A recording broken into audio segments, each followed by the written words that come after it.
You don't know me, and I don't know you yet. But yet I have the opportunity for just maybe, 10 minutes to share with you some things. I'm so afraid about doing this right now. Right? Me if I do it, right?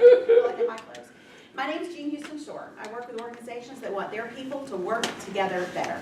I've been in the speaking business officially, full-time, self-employed since 1994. All together now. Why? No. I would love to share with you some about my journey, but the truth is, what I was able to do in 1994 is different than what you can do today. If you're starting the speaking business today, you are in a different world than I was. So I'd love to reminisce, because I'd love to go back in time and do those things again, and the stuff that worked in those years, to try it again, because it did work at the time. I got my CSP, Certified Speaking Professional, in 2001. It was at that time about a 5-year process, and so I remember one January putting a little thing up right close to my work surface saying, am I going to be a CSP in 5 years? And it was a countdown, and I had a list, and I did everything. Check it off, get all the speeches. It was a ton of speaking. It was a ton of audiences that I didn't really need, but I needed them for my CSP. So I got all that done, and in 2001, I went across the stage and got my CSP in July that year. That same month, July 2001, my husband said he wanted a divorce. Oh. Yeah, there's that.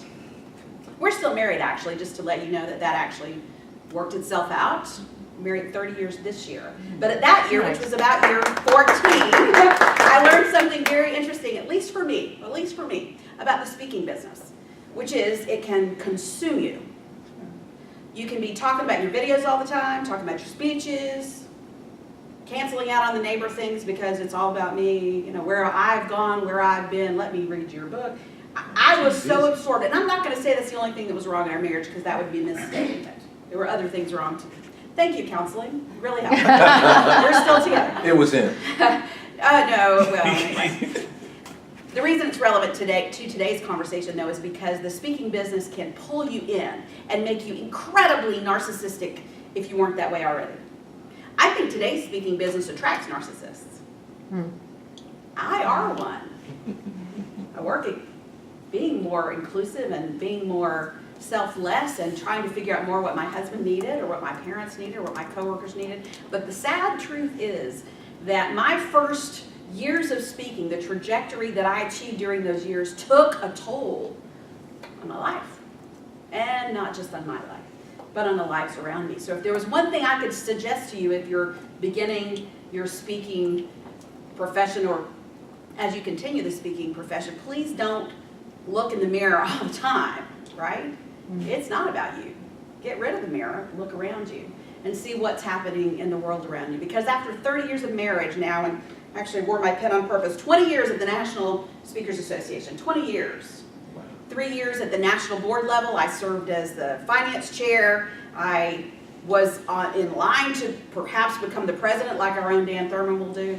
But I had to get out of there because I wasn't able to find the balance that I needed. So I am happy to talk about those older years. I wanted to bring these books to you, and I'm going to ask, if you don't want one, certainly I can find somebody else to give them to. These are from my friend Kristen Arnold. She is a facilitator. Please take one if you wish. Obviously, if you don't want it, then you can, I'll take it back. Kristen Arnold did become the National Speakers Association president. She is a facilitator, an MBA like me, and most of the time in those years, we were kind of following each other. She's maybe my age, I don't really know. She could be older, but highly successful. So she would get a job in the NSA, and I would follow her the next year. And then she'd go to a different committee, and I would follow her the next year. So that's why I can say that I actually was on track to maybe be the president too. But Kristen is excellent, and what she's able to do is give facilitative experiences a lot of energy. So I'm a facilitator as well. I wanted you to have that if you could. There's also something that I'll give you, which is my business card. It's not actually a business card, it's a postcard, if you wish to take. When I'm at a networking event, I don't hand out a business card anymore. I hand out a postcard with my giant face on it. Because, not to say that a business card isn't maybe a little more professional, but this particular thing does stick out among the business cards that others have. And if you turn over to the back, you'll see that there's a picture of my book there. The book is called Working Together Better. Guess what it's about? Working together better. There you go. No one ever gave me any points for that. So I have more that I could say, but I think it might maybe be good just to answer your questions. If there are any questions you have for me. Yes? Since you mentioned early in your career, Yes. starting off in the speaking business,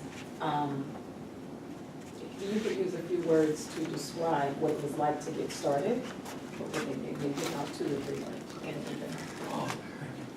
Hopeful, focused, exhausted. Those are all past tense words. That's probably something too. I chose past tense words, but we were very hopeful. My husband was very supportive of my business at that time. I am a CPA, as you know, and I've been working as a financial person. You talk about finance and the laws you have to keep and that kind of thing. I was in that world too. And so I began to speak on business topics, and we had a great deal of energy creating courses. We had 5 classes that were books, like spiral-bound books to do. And we had a ton of energy getting ready to put that stuff out into the world. And we sold it because back in that time, it wasn't an internet where you could learn anything about anything for free. So we were able to sell the classes that we had to meeting planners or to association executives. And I did smaller sessions, breakout sessions, and keynoting some during those years, but I was mostly doing training. And I began to travel. I made a strategic misstep, I think, in those early years of becoming national. I didn't start in Atlanta, wait to get known in Atlanta before just going to the world. I went to the world. And so what that did, that it wasn't really, I wouldn't say, Christy, from doing busy things, but it was because my business had developed the way it had, that I was in Louisiana, or I was in Michigan, or I was in, so you do end up not getting those invitations from your neighbors anymore after you've said no 5 times. But we were hopeful. We thought making $1,000 a day would be it. Because I could do that. Let's see, 52 weeks a year times 1,000. Doesn't work that way though, does it? $1,000 a day is not much money. I mean, it's better than a day where you didn't make anything. Yeah, right, and there are those too. But I remember thinking, if I could get to $1,000 a day, we would be set. That is so wrong. And then focused and exhausted too, because we worked quite hard. We spent a lot of time doing things we probably shouldn't have spent our time on, but we learned a few things the hard way. During those years, NSA Georgia was very important to me, and so many of the people that I knew during those years have either passed away now or are no longer in the business, so that's sad a little bit for me when I come in, but I remember how important they were. Yes? You talk about those things that you shouldn't have done. If you had to just pick one, that if you knew then what you know now, what would you cut? Of the things I've spent my early years on, could I say what I did I would have done sooner? No. Yeah, yes, you certainly can. All right. I went back and got my MBA at around year 2000, around that time. Got it to 2002, so now it's actually kind of an old MBA. I thought it was current because I got it, but in a way I wish I had gone back to school earlier because I was very, very confident in my undergraduate degree. Boy, was I smart. Smart, know everything. And then I went back to school to get another degree, and I went, oh, I don't know so much. And so not only did that credential help me have some extra oomph behind my name, it also gave me an understanding of how professional speakers are viewed in the world. And a lot of people think we are charlatans. Motivational speakers are snake oil salesmen, And so that was a rude wake-up call for me that I wish I'd had that wake-up call in probably 96, 97, 98, because I think I probably would have shifted some of my business a little bit more than that. The other part, as a part B to that answer, is I still want my PhD. Not sure if I'll ever get it, but boy, it would be helpful. Because when you're trying to write a book and sell it to a publisher and get on the agenda, MBA helps me a little bit. CPA doesn't help me at all. Nobody cares about CPA. But those things help a little, and a PhD would have helped me even more. So I could have done that if I'd done it sooner. Isn't it a picture the CPA doesn't help? That's hard to get. Yeah, I'm teasing. It is. It does help for some audiences, and I won Discussion Leader of the Year for the Virginia Society of CPAs. I have a trophy. I was the most interesting speaker of the year. That just tells you how bad the other speakers are. Yes. So I love that historical part. So Yeah. here we are now. Yeah, exactly. And what do you find is most beneficial for you in attracting new gigs Thank you now? for that. Bring me into the current decade. which is what I should do with my wardrobe. But anyway, I have shifted to online training. So I actually dressed up today because I wanted you to know how I might actually speak. Last night we were at a thing, I'm wearing jeans and boots and, a little bit of makeup. But when I'm on camera, I have learned that there's quite a lot different today with high definition cameras. So I'm in the studio from time to time doing, it's teleprompter work, really. I mean, I have to write it, so it is my work, but I am reading a teleprompter, looking at the camera, making a point about working together better, and all of that does require a whole different look. So I wouldn't necessarily dress like this, but I did it for you today. I would not wear this shiny thing wouldn't really be good on camera, and I would have oil on my hair, because your hair, if you got long hair, looks ridiculous on camera. Actually, you guys are gonna do camera pretty soon. Yeah. You might think about the high definition makeup. Do you know there is such a thing? Don't worry about it, Kevin. You're laughing, but you might actually need some Polish my powder. head. You might need some powder. Yes, powder. High definition cameras do not allow anything to go unnoticed. So just recently we did a whole, I don't know, maybe an hour's worth of video that was supposed to turn into about a 9-minute finished product. And the whole thing had to be abandoned because I had a wardrobe malfunction. Not anything exciting, but it was like the jacket just went over here, and it looks ridiculous. So you need some of that wardrobe tape. You do. Go to Bed Bath & Beyond before your January thing. If you're wearing a jacket, there's a little wardrobe tape. You just put it here and it sticks, and that way your jacket or whatever will stay in place. Yep, We're great really into the idea. details now, aren't we? That's But- awesome, I love it. Yeah. Don't you think for the ladies at least they should get their hair done professionally? Like, don't you find that makes a huge difference unless you're just one of those wizards that you can do it yourself? Because I think we're so used to seeing people with their hair done. Yeah, lots of keynote speakers are now having their hair and makeup done professionally before they get on that IMAX screen. I'm actually an unusual one because when they have the giant screens, I look really good up there. Not so much in person, right? When I'm face to face, I don't look so good. But that camera's like, wow, that actually likes me. So that's different than a lot of people. But yeah, if you can try to do something very special with your look for that day, you'll probably be glad you did. Yes. So what's the difference in stage work versus production work in terms of not just content, but putting together your program? Yes. I love facilitation. So it is fun for me to be in front of smart people like you and to ask you your opinion, and you tell me your opinion, and then I say, what do you think about that? And we work out some problem. That is engaging to me. I love your energy. I like you. I want to know you more. I want to keep in touch later, right? This is how I feed off an audience. Camera gives you nothing. Yeah. A camera gives you nothing. If you like the camera guy or if there's somebody else back there, then you can get a little bit. But it is about talking to the camera and making sure the people behind the camera understand. Gives you nothing. Yeah. So I wish that I didn't necessarily need to do the stage or the camera work. But for me, I can't really do the travel like I used to. I absolutely ruined my shoulder when you did the stretch thing. I thanked God that I could actually do that. Because this shoulder, for quite a long time, would not even go up this high anymore. That would look fun. I ruined it from traveling. So there's a toll to be taken, even for athletes. There's a toll to be taken from pulling the luggage and things like Well, that. back in the day, we used to have to carry the luggage. There That's were no right. wheels. Yeah. I And know. I remember my We didn't wrists have any started to wheels. separate. What else You're that not might be that interesting? I am. Anything else for us preparing for the showcase as far as just being prepared and camera ready and all that kind of stuff? You will be awesome.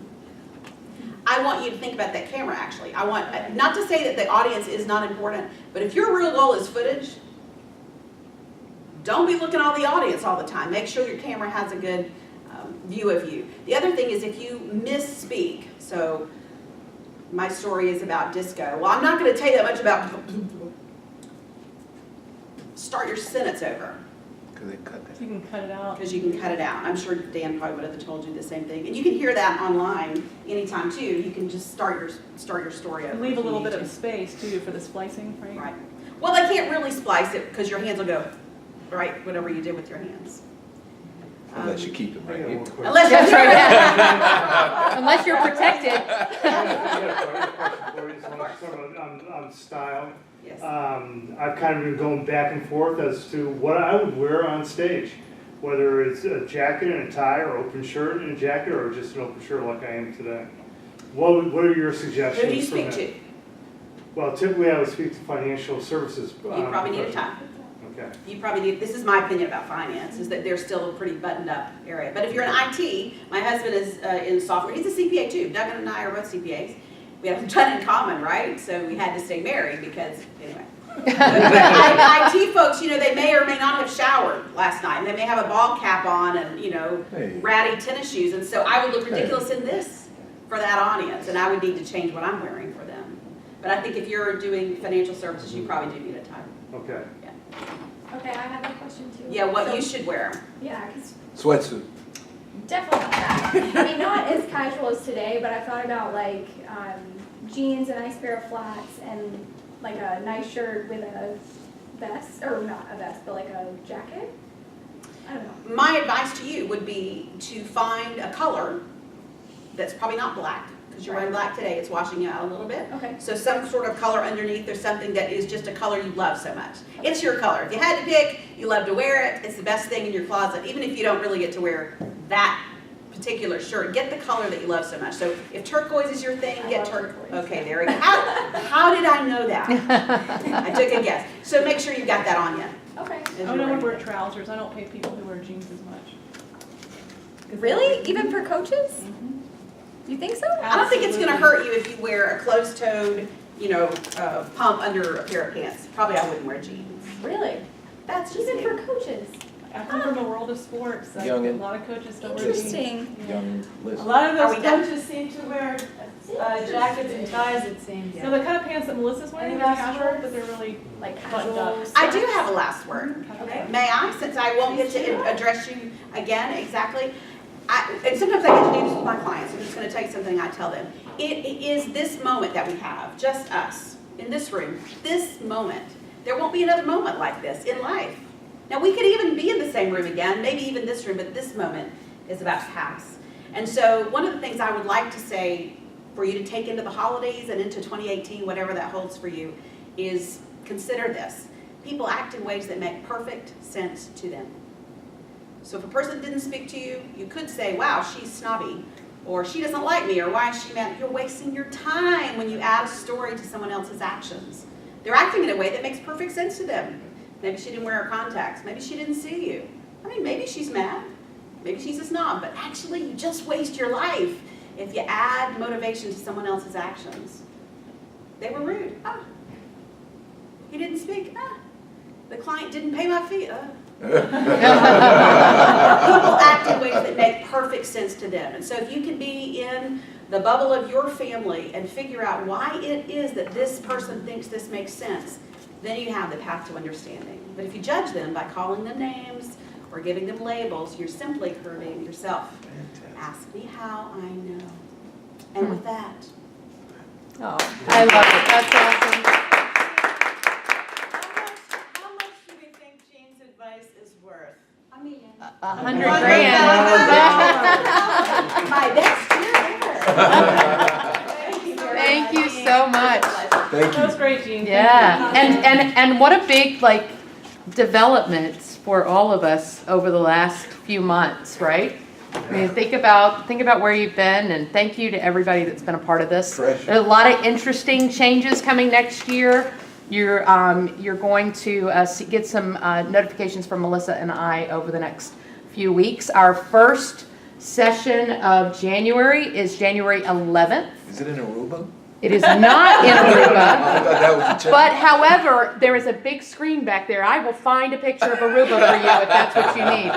But what I would encourage you to do, I think I have 2 speakers that have already signed up for that session. That will be a 10-minute session. You'll understand why I say that later. But that will be a 10-minute speech day. So we do have 2 more spots. If you are interested, let me know. You're one of them. And that should be a time that we've grown a little bit, right? Yeah. Or it'll be the one after that? So that will be it. So I've already started inviting the new ProPath members to it. So I think we're at 49 members of Speaker Lab right now. So now there's a little bit of an overlap for the new ProPath group and the old ProPath group. So I was some gonna people. say, is that January 11th still a part of us? Yes. Yes? Yes. Oh, okay. Yeah. So it's the So second and fourth Thursday. second and fourth Thursdays. Yep, But then after that, we're done unless we continue to That's add correct. it. that's correct. That is Yeah. correct. I wasn't sure when that. Yeah. And if you love this and you want to continue and you want to continue to get practice, sign up, because we are at 49, and we do cap it after a point. And there are only so many slots each time, so if you want slots, we want to know about it. We'll have a sign-up sheet here on the 11th, and we'll talk with you about some new ways that we're doing it so we can get more participation. That means breaking up the chunks a little bit, and more to come. Yeah, and as you noticed, you guys have been doing intros, that will continue as well. So we want to give you as many opportunities to get up in front of the room as possible. May I give a public gratitude to you all? Absolutely. Okay, good. So I think we all know what it's like to have to organize our lives. We're all busy. We got a lot of stuff going on. And to be consistently dedicated to creating a space here where we can grow and learn together in a professional manner that's organized, succinct, operates smoothly, really takes something. It takes an enormous amount of energy, intention, focus, and love. So for your love, for your energy, attention, and focus, Melissa and Christy, we thank you. We appreciate you for the space that you've created for us to learn and grow, to stretch and pray and all those good things. Nice. From the bottom of our hearts, thank you. We appreciate it. Thank you. Awesome. Thank you. Appreciate that. Merry Christmas, everyone. Happy holidays. Happy Hanukkah. Happy Kwanzaa. You want me to give you a call later on today? or- Thank you for everything, Yes. Christy.